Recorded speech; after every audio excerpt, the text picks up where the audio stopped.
Hi everyone, it's Nicolette here from Journey and Daughters, your home for premium chalk paint and finish decor in Auckland. So today, or this week, we are working with metallic creams and glazes in the shop. So I can't wait to share what we are doing. Some of them are display pieces, one's a really beautiful hall table. But thought I'd jump on here and talk about the glazes a bit more because I have talked about the creams before. So if you have any questions, please pop them in the comments. As always, we will, sorry, and I can't actually see any comments, I'm too blind. But as always, we will save this as a live and then we'll pop it up on our blog along with everything else on our website. So I am going to show a couple of the different glazes and two different techniques. So I'm going to do it on these two samples here. I've got Obsidian Blue, so beautiful dark blue, which is actually really stunning. I want to do this, I think, on a piece of furniture soon. And then this is Parisian Grey, and then it's got Luna Lustre on it already, and I'm going to do another glaze on top. So you can already see how beautiful that kind of pearlescent colour is, and yeah, absolutely love that.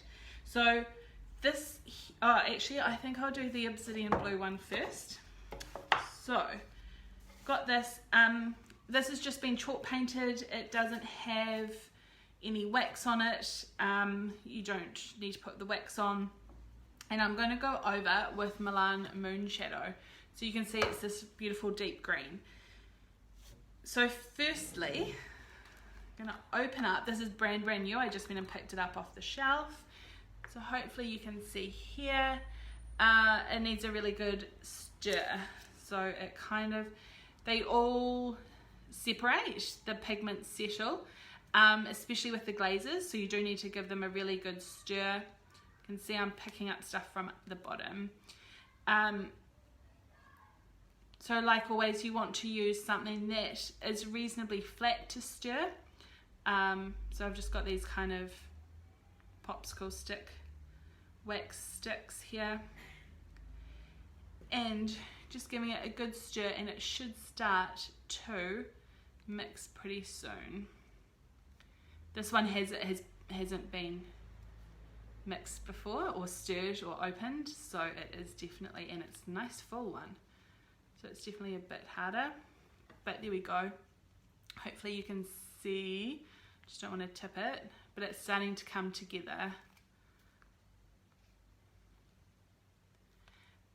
So this is the same with the creams. The creams don't separate quite as much, but you'll notice the champagne gold one is really cool because you see the gold and the silver mixing in together. But it's the same concept when you are stirring your chalk paints, your lacquers, all the good stuff always settles, so you always need to give everything a really good stir. Here we go. So this is a really dark and inky kind of blue-green. So the glazes are translucent and they're going to give it a really beautiful kind of shimmer. They turn the colour into a like more of a metallic finish. So with this one I'm kind of doing complementary colours. So here we go, we're all nicely stirred together. With the metallic creams and glazes, always recommend decanting onto something. So I've just got some baking paper here. This is for a few different reasons. It goes really far, by the way, so you don't even need as much as what I've got. A few different reasons. So firstly, to stop oxygen getting into your paint. You don't want too much oxygen in. And secondly, so you don't contaminate your paint. I'm using the spouter brush, so this is the 2-inch, and this will give a nice smooth flawless finish. Pretty much pick up a decent amount and brush it out, and this is all we need to do.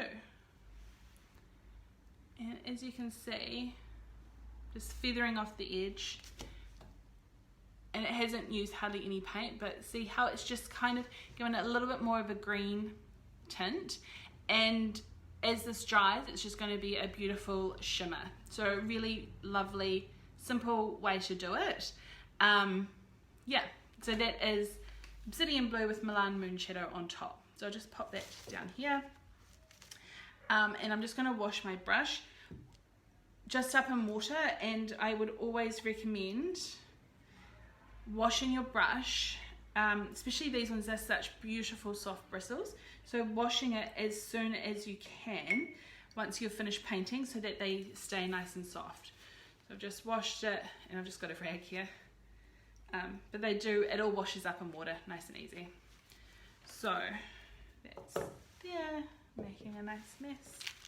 And you can see, like, I used hardly any of that glaze, so they go really far.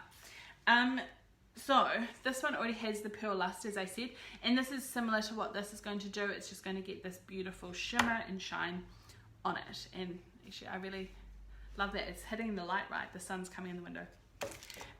But I'm going to do another one on top. I'm going to use the Finley Gold. So it's one of the golds, gold glazes, and I am going to rag it. And this, I've just done it on a chair, and it gives a bit of gold in this really subtle way, and when the light hits it, it just looks really pretty. So again, a stir, but as I said, I've just been using this, so it doesn't need too much of a stir. But I think you can see there, the colour is just cool, super cool. So again, just a little bit out, lid straight back on. It also helps because then you're not getting too much paint clogged up, and also the brushes don't fit perfectly in there, so make sure it's nice and dry. So I've got a rag here, just a lint free rag, normal one we use, and I am going to paint this on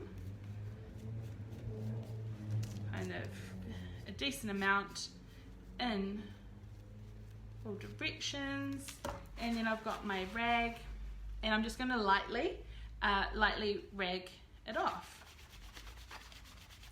and it's just going to sit in my bevels a bit, and so hopefully you can see it's just changed it a bit there. It's sitting in the bevels, and it's just given it more of a champagne color, and it's super pretty. So this is a fun way to do it as well. It's still quite complementary colors, but yeah, just kind of lifts it to the next level. So these are both dry, but that's just an example of two of the different glazes that you can use. I'll be doing a lot more of these, or a few more of these examples during the week. I'm painting some chairs for a window, and I'll share all the different techniques. I'm actually doing a few little how-to videos, so I'll pop them on the website when they're done as well. So as I said, if you have any questions, please ask, and we'll get back to you. This will go up on the blog soon with all the others when I get time. And I hope you all have a really nice afternoon. See you.